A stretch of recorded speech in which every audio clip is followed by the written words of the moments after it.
How about this, folks? Talk about exciting. In terms of shows like this one, in the endeavor that we take part every single day, in the mosh pit of conversation, sports talk, and takes, and opinions. This is what we call Christmas Eve. And what I mean by that is the Dallas Cowboys playing a football game on one of our work days. That's Christmas Eve, because what's Christmas is tomorrow. The reaction to a Cowboys game on a work day. Yeah. An actual, I know they play on Thursday night on Thanksgiving. That's not a work day. I mean, for me it is. But for most of America, it is not. But for us, we get to chew up the Dallas Cowboys. Who are they playing? Who are they playing? That's right, the Seahawks. We get to chew that up, and then the reaction to it. Get your damn act together. That is correct. Tonight on Prime Video, which you can see right here on Roku. Can't wait. Cowboys hosting the Seattle Seahawks. And it's the Cowboys coming in on a red-hot streak, taking on the 6-5 Seattle Seahawks, and thus on the line tonight, the narrative that has surrounded the Dallas Cowboys, the narrative you would like to discuss, TJ, is just how good is this team when they're playing like this. They are A+. They are Super Bowl worthy. Dak Prescott is, in fact, playing like an MVP quarterback. If Mahomes had the numbers over the last 6 weeks that Dak Prescott has been having, if Jalen Hurts had the numbers over the last 6 weeks, and Josh Allen, and just name them, name elite quarterbacks. Is Dak elite? In this league. Name elite quarterbacks in this league. If Brock Purdy had the numbers over the last 6 weeks that Dak Prescott has been putting up there. Most valuable player conversation. But for Dak, we need to keep seeing it, because there's that other narrative. And this one cannot be denied. It's the one that the Cowboys bristle at. My playmaker was asked this very question on game day morning on Sunday, and he got pissed. He doesn't want to talk about this because it's not right based on what they've been playing over the last 6+ weeks. It is the annual crowning of a team that is peaking, to say, for some, who have they really beaten? Because tonight, the Dallas Cowboys have an opportunity to win a game against a team above 500, which they've done only once this year.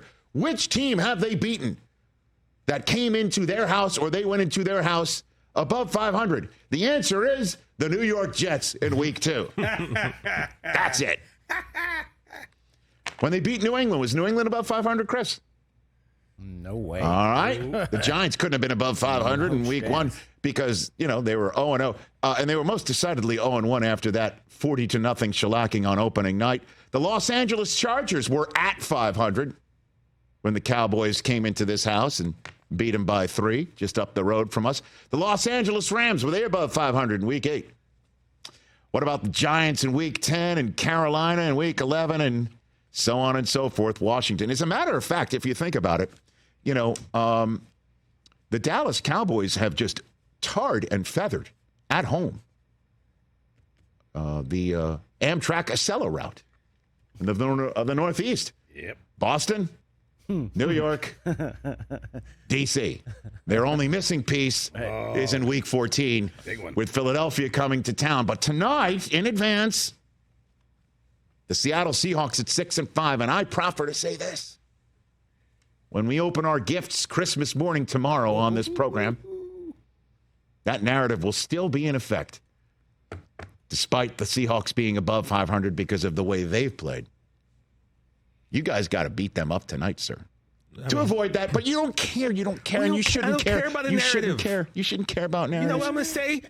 a narrative. Is that right? I'm going to work blue a little bit. Yeah, who cares? You know what? Narrative is what? Because no matter what the narrative is, Rich, the goalpost, as we know, will always be moved back when it comes to the Cowboys. Mike, I think we've got a new drop. We got a new drop. This is your way of saying about this narrative whether it matters or not. Hit it. And let's see how Earth responds to that. We'll see how Earth responds to this Cowboys-Seahawks game tonight. We will. I thought you were going to go with the other one. No, we right? can't. With It's the a other family drop. audience. Oh, right. Sorry. Although I think the GFY is something TJ would like to apply to this narrative as well. You know, just win the games, man. That's all you. And then for the Seattle Seahawks, because they are playing tonight as well. Boy, do they got to win this football game. Oh, boy, do they got to win this football game. And it's not a short week. Again, that's the beauty of what we're doing in the NFL. Exactly. Every year now, the league is taking Dallas and another team that plays on Thanksgiving and pitting them against one another for Thursday night football kickoff of the week after Thanksgiving. So we see a Thursday night game where people can't sit there and go, well, you know, it's a short week. And Right. no, this is a full week. They've had a full week off going into tonight. No excuse. 0.0. Full Blutarski of excuses. And if you look at Seattle's schedule and the fact that they are entering this part of their schedule having lost 3 of 4, that's the issue. They got punked in Baltimore only to survive against a Washington Commanders team that had Brian Robinson cooking in front of the 12s, and they survived Washington by 3. And, you know, Washington has been nothing but disappointing over the last month. They go to the Rams, get swept by the Rams, give them new life. And then they start the stretch of 3 games that have San Francisco in it twice. And then when they're done with San Francisco at home, which they got smoked on Thanksgiving night, tonight, and then they go to San Francisco, and after that, Philadelphia strolls in. And in the meantime, look who has come on strong. The sniffing it duo in the NFC. And that duo is Green Bay and the aforementioned Rams, who have a tiebreak over them. The first tiebreak when it comes to playoff positioning and seeding, and of course, whether you get in or not is division. That's the first thing they do. Are there multiple teams involved? Break the division tie. If it's just heads up, first thing, head to head, certainly division. And that is no bueno for the Seahawks, that they're now only a game in front of the Rams, and they would have the same number of losses as the Rams going out of tonight and into the next week. And the Rams have potentially Joe Flacco or DTR and Cleveland in their house. The good news for the Seahawks is Eric Stonestreet, our third-hour guest's Chiefs, are visiting Green Bay. But, hey, the way the Packers are playing right now, you never know. Seahawks have to win this tonight, stop the bleeding, put their marker down, and say the team that won more than lost over the first month and a half, 2 months of this season, we are still them. The team that made the playoffs last year, rallied around our comeback player of the year quarterback in Geno Smith, even though he was only coming back from the bench and not injury. We need to show everyone, Seattle, that team still exists. And that's my Thursday Night Football preview.